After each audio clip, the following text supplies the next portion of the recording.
আমার কথা পরিষ্কার, 7-8 লাখ টাকার লস না, 70 লক্ষ টাকার লস আমি মেনে নিতে রাজি, কিন্তু আমার সেজদা যেন ছুটে না যায় এটা আমি খেয়াল রাখতে রাজি, আল্লাহর কসম। সোজা হিসাব। দুনিয়া পুরাটাই লস, ঠিক কিনা বলেন নাকি?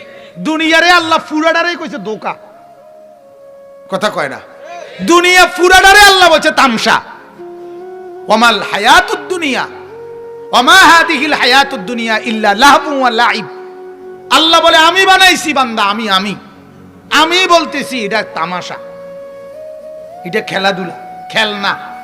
আমনে না কোন এটা আসল, আল্লাহ কয় এটা খেলনা। কথা বলেন না কেন?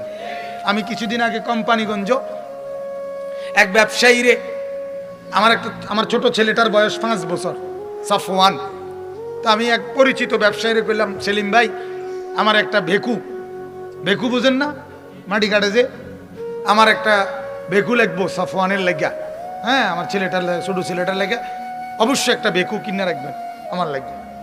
তোর সাথে আরেকজন আছিল, কইন্নারিল্লাহ হুজুর হেতে দূরি ফুলার লাগিয়া ভেকু কিনতো। তা নাই বললাম না ভাইয়া খেলনা কি মূলত কি খেলনা, মানে ওই বেকু খেলনা বেকু আরি। তা আমার তখন মনে হইলে আরে আরে আল্লাহ তাআলা ঠিক এরকম বলছে, হেইতে যে একটা দফাদফি করতে আছে 10 তলা ফ্ল্যাট করিয়ে, আল্লাহ কয় বান্দা আর শাজিম থেকে আল্লাহ হাসে, আর হাসা কয় আনিস খেলনা, ঠিক না?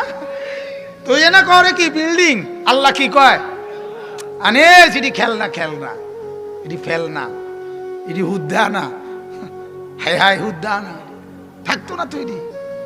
যেদিন সব খুঁজে ফেলবি সেদিন কবর তোরে ডাক দিয়া বলবে, এই পেটা দিয়া ছেড়ে দে বিল্ডিং, ছেড়ে দে ওই দালান প্রাসাদ, একটা লাঠি দিয়া নাফরমানকে কবরে ফেলে দিয়ে কবর বলবে, আয় বেটা দেখ, ডানেও আর কোনো টাইলস নাই, বামেও নাই, পায়ের দিকেও নাই, মাথার দিকেও নাই, উপরেও নাই, নিচেও নাই, দেখ চতুর্দিকে মাটি আর মাটি। কি ভাবছিলি? কোথায় সোফা, কোথায় খাট, কোথায় ভালো টাইলস গুলো, কোথায় SS5 এর গেট, কোথায় থাই গ্লাস, কোথায়? কবর তখন বলবে, বান্দা বল সেগুলো কোথায় রেখে আসছো? কি কষ্টটা না করছো, খাইয়া না খাইয়া নিজের হাতে ইটের মধ্যে পানি দিছ, নিজের হাতে ওয়াল ভিজাইছো সারা রাত সারাদিন, নিজের হাতে কান্ধে কইরা কাঠ টাইনা আনছো, এই দুনিয়া সাজাইছো, আজ সেগুলো কোথায়? আজ ছেলেরা কই? যেই দিন বাপ মরে সেই দিন রাতেও সন্তান যাই কান্দাকাটি করুক, রাত হইলেও ভাত ঠিকই খায়। কিও ভাত খায় না? পরের দিন নাস্তা খায় না?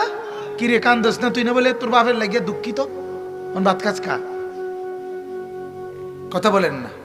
এর নাম দুনিয়া, এর নাম কি? দুনিয়া। ধোকা, এটা ধোকা, এটা ধোকা, এটা ধোকা। হিসাব কেবল খানার, হিসাব কেবল বাবার ওয়াদা পালন করে নাই, বাবার ওসিয়ত পূরণ করে নাই, বাবার ঋণ আদায় করতে রাজি না, বাবার ওয়ারিসের সম্পত্তি, এই বাবার মৃত্যুর কারণে বোন সম্পত্তি পাবে, এটা দেয় না, এটি সব বাদ দাও, গরু জব করে ভাত খাবো, খানা বাপের লেগে খানা, হুদ্দা নামে না বাপের খানা, কিন্তু সবের পেটে পেটে খানা, ভাত তরকারি। কেন কেন এটা আগে হবে? এটা আগে হবে কেন? ওয়ারিসের বন্টন হবে আগে। কোন বাপ মৃত্যুর পরে একটা নুনের বাড়ি, আধা কেজি লবণও যদি রাখা থাকে, বাবা উনি আনছিল বাজারের থেকে, আল্লাহর কসম এই নুন টুকুর উপরে ছেলে মেয়ে যতজন, ওদের প্রত্যেকের ওয়ারিস হিসাবে অধিকার, সবাই ভাগ করে দিতে হবে। বুঝেন এটা মিয়া?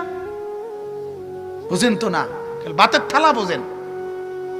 ওয়ারিস শুধু জমির উপরে হয় না, বাবার স্থাবর অস্থাবর সবকিছুর উপরে ওয়ারিস। একটা নুনের বাড়ির উপরে ওয়ারিস। আমরা এটা পালন করি, কথা বলেন না কেন? খানাডা হেতে হেতের বাপে মরছে, এতে ফুলাগা কান্দে, আর মানুষে গিয়ে কয় খানাডা কোন দিন করিবা? আরে বুঝছি তো, কান্দা তো আইয়ে বুঝছি আমারও, কিন্তু ফাঁকি দিয়ে কথাটা ভাঙ্গা লইলে ভালো ছিল না?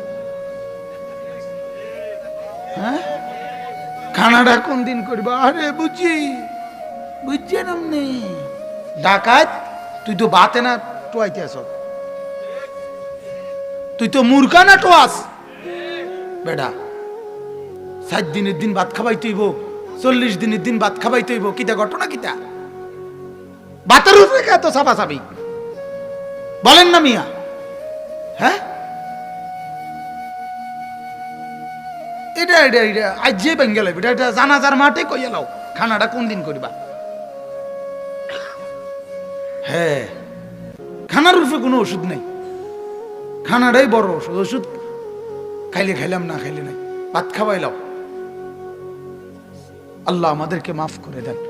আমার বাপ, আমরা কবর প্রতিনিয়ত ভুলে যাই। আল্লাহ নবী সাল্লাল্লাহু আলাইহি ওয়াসাল্লাম বলেন, ও উম্মত, তুমি নিজে যে আমলটুকু পাঠাইছো এটাই তোমার বড় পুঁজি, এটা বড় পুঁজি। মত দেখো না কি পাঠাইছো কবর।